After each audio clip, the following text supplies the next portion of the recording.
Student, आप सभी का स्वागत है फिर से हमारे एजुकेशनल लर्निंग यूट्यूब चैनल पर। आज कंप्यूटर की सीरीज पार्ट नंबर 7 है, जिसका टॉपिक है आज सी लैंग्वेज के 20 क्वेश्चन MCQ क्वेश्चन करेंगे और इसी के साथ स्टैटिक जीके के भी क्वेश्चन हो सीरीज चल रही है, जो कि आप हमारे यूट्यूब चैनल पर जाके प्लेलिस्ट से चेक कर सकते हैं। तो आज का टॉपिक है सी लैंग्वेज और इसका पहला क्वेश्चन है हमारे पास, who is the father of C language? C भाषा का जनक कौन है? Dennis Ritchie, Charles Babbage, Bjarne Stroustrup and James Gosling. इसका correct answer is Dennis Ritchie. Dennis Ritchie किसका फादर है? सी लैंग्वेज का। और Charles Babbage father of computer and Bjarne father of C++ and James गॉम्सी किसका father है? Java का। तो इस क्वेश्चन का correct answer is option number A, Dennis Ritchie. And अगला क्वेश्चन है हमारे पास, in C++ and Java are example of. C++ और जावा डैश के उदाहरण हैं low level language, high level language and computer level language and none. तो इसका correct answer is high level language. C++ and Java कौन सी language है? High level language है। तो इस क्वेश्चन का करेक्ट आंसर है ऑप्शन नंबर बी। अगला क्वेश्चन है हमारे पास, C programme are converted into machine language with the help of. C program को डैश की सहायता से मशीनी भाषा में परिवर्तित किया जाता है ऑपरेटिंग सिस्टम द्वारा, कंपाइलर और इंटरप्रेटर, एडिटर एंड नन। तो इसका करेक्ट आंसर है कंपाइलर या इंटरप्रेटर। सॉरी, कंपाइलर कंपाइलर क्या करता है? फुल प्रोग्राम को कन्वर्ट कर देता है किस में? मशीन लैंग्वेज में। और इंटरप्रेटर क्या कहता है? स्टेप बाय स्टेप या लाइन बाय लाइन कन्वर्ट करता है इंटरप्रेटर। और कंपाइलर फुल प्रोग्राम को कन्वर्ट करता है मशीन लैंग्वेज में। तो इसका correct answer is option number B. Sorry, answer change नहीं हुआ है। तो इसका करेक्ट आंसर क्या है हमारे पास? ऑप्शन नंबर बी, कंपाइलर और इंटरप्रेटर। कंपाइलर। तो अगला क्वेश्चन है हमारे पास, in C which functions we use to clear the console. C में हम किस फंक्शन का प्रयोग कंसोल को क्लियर करने के लिए करते हैं? Clear screen, get CH, get CHR and clear screen. इस क्वेश्चन का करेक्ट आंसर है option number A, clear screen. अगला क्वेश्चन है हमारे पास, in C we used for input output. C में हम इनपुट आउटपुट के लिए डैश उपयोग करते हैं C cin and cout, input and output, scanf and printf या ऑल ऑफ द अबव। इस क्वेश्चन का करेक्ट आंसर है स्कैनफ एंड प्रिंटफ। ये सी लैंग्वेज में यूज किया जाता है। और सी इन और सी आउट किस में यूज किया जाता है? C++ में। तो इस क्वेश्चन का करेक्ट आंसर हुआ हमारे पास option number C, scanf and printf. अगला क्वेश्चन है हमारे पास, C language was developed in the year. C भाषा किस वर्ष में विकसित की गई थी? इसका करेक्ट आंसर है हमारे पास ऑप्शन नंबर बी, 1972 में। अगला क्वेश्चन है, which of the following is A keyword used for a storage classes. निम्न में से एक स्टोरेज क्लास के लिए उपयोग किया जाने वाला कीवर्ड है। ऑप्शन है printf, external, auto and scanf. तो इस क्वेश्चन का करेक्ट आंसर है हमारे पास option number C, auto. Auto एक स्टोरेज क्लासेस का कीवर्ड यूज किया जाता है। अगला है क्वेश्चन हमारे पास, which of following is an operator in C language. निम्नलिखित में से कौन सी भाषा में एक ऑपरेटर है? ऑप्शन है कोमा, डॉलर, एट या नन ऑफ दीज।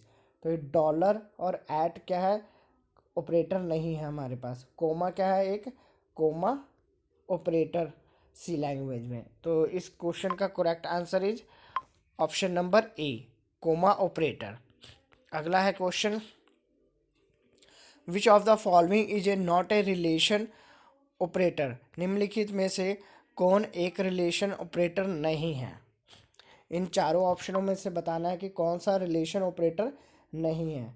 तो इसका correct answer is B. B is correct answer. ये भी एक रिलेशन क्रिएट करता है और ये भी एक ग्रेटर एंड इक्वल का रिलेशन है और ये नॉट एंड इक्वल का रिलेशन है।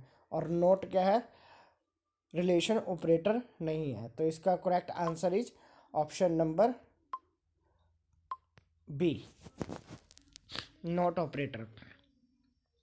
अगला क्वेश्चन है हमारे पास, which among the following is an unconditional control structure. निम्नलिखित में से कौन एक बिना शर्त नियंत्रण संरचना है। मतलब किस में से इफ की कंडीशन यूज नहीं की जा सकती। Do while, if else, go to, four. तो इसका correct answer is go to. Go to एक अनकंडीशनल कंट्रोल स्ट्रक्चर है, बाकी क्या है, कंडीशनल कंट्रोल स्ट्रक्चर। तो इस क्वेश्चन का correct answer is option number C, goto. अगला क्वेश्चन है, which of the following language is predecessor C programming language. निम्नलिखित में से कौन सी भाषा पूर्ववर्ती सी प्रोग्रामिंग भाषा है। मतलब सी लैंग्वेज से पहले कौन सी लैंग्वेज थी हमारे पास। ऑप्शन है A, B, C plus plus या कोबॉल। तो इसका करेक्ट आंसर हो जाएगा हमारे पास option number B. B language थी हमारे पास, सी से पहले, लॉन्च होने से पहले बी लैंग्वेज थी। अगला क्वेश्चन है, which of the following is a scalar data type. निम्न में से कौन एक आदिशा डेटा प्रकार है। एरे, यूनियन, फ्लोट या पॉइंटर। इसका करेक्ट आंसर इज फ्लोट। हमारे पास डाटा टाइप कितने टाइप्स के होते हैं, टू टाइप्स के डाटा टाइप्स होते हैं। एक होते हैं प्राइमरी डाटा टाइप एंड दूसरा होता है सेकेंडरी डाटा टाइप। तो प्राइमरी डाटा टाइप में कौन से आते हैं, फ्लोट, इंटीजर, करैक्टर। और सेकेंडरी डाटा टाइप में आते हैं एरे, यूनियन, पॉइंटर, स्ट्रक्चर। तो इस क्वेश्चन का करेक्ट आंसर है हमारे पास ऑप्शन नंबर सी, फ्लोट। अगला क्वेश्चन है, the operator and double and is an example for dash operator. Operator double and dash operator के लिए एक उदाहरण है। Assignment operator, increment operator, logical operator and relational operator. Assignment operator कौन से होते हैं, जो इक्वल का साइन होता है। ये क्या करता है, असाइन करवाता है किसी वेरिएबल में वैल्यू को।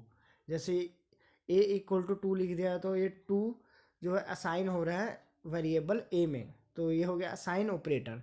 और इंक्रीमेंट ऑपरेटर कौन सा होता है, जो इंक्रीमेंट करता है। जैसे ए प्लस प्लस लिख दिया तो ये कौन से ऑपरेटर हो गए, increment operator.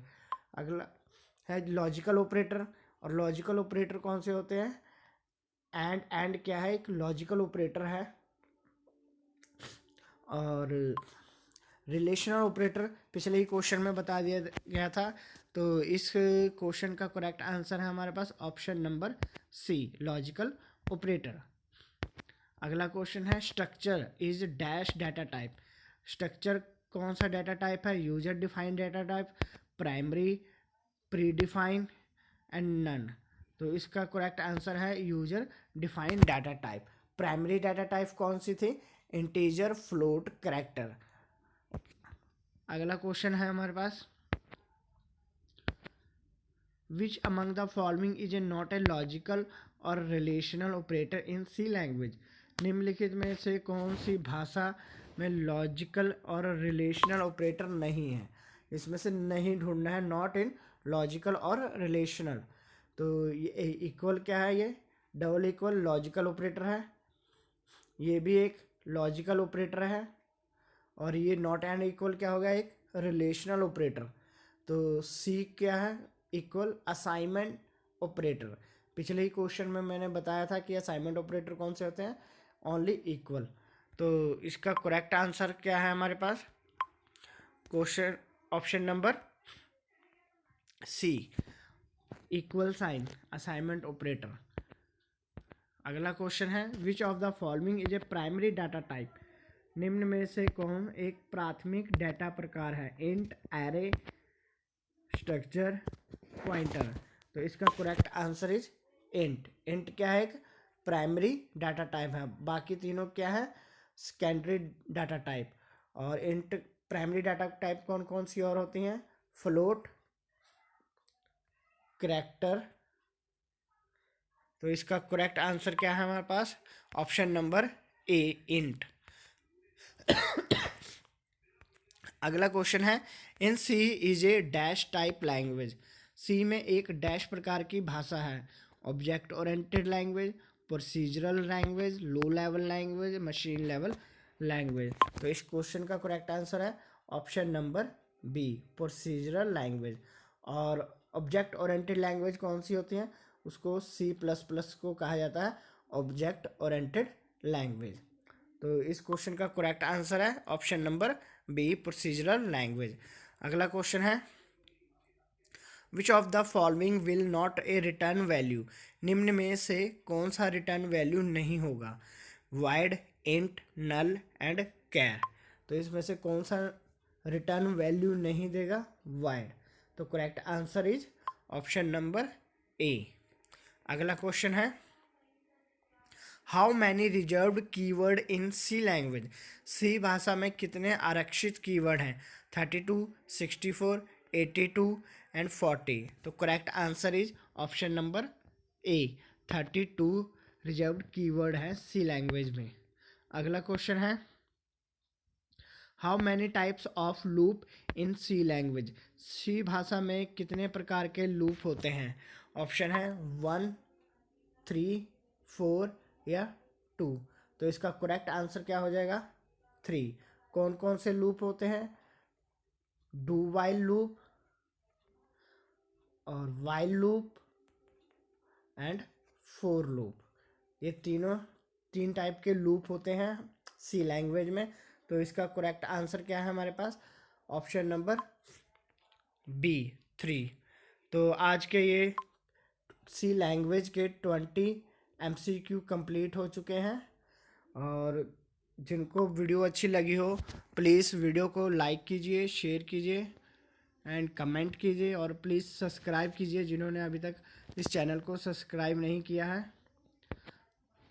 Thanks for watching this channel and this video. Like and share and please subscribe. और अगली वीडियो कल को डालेंगे। Thank you for watching.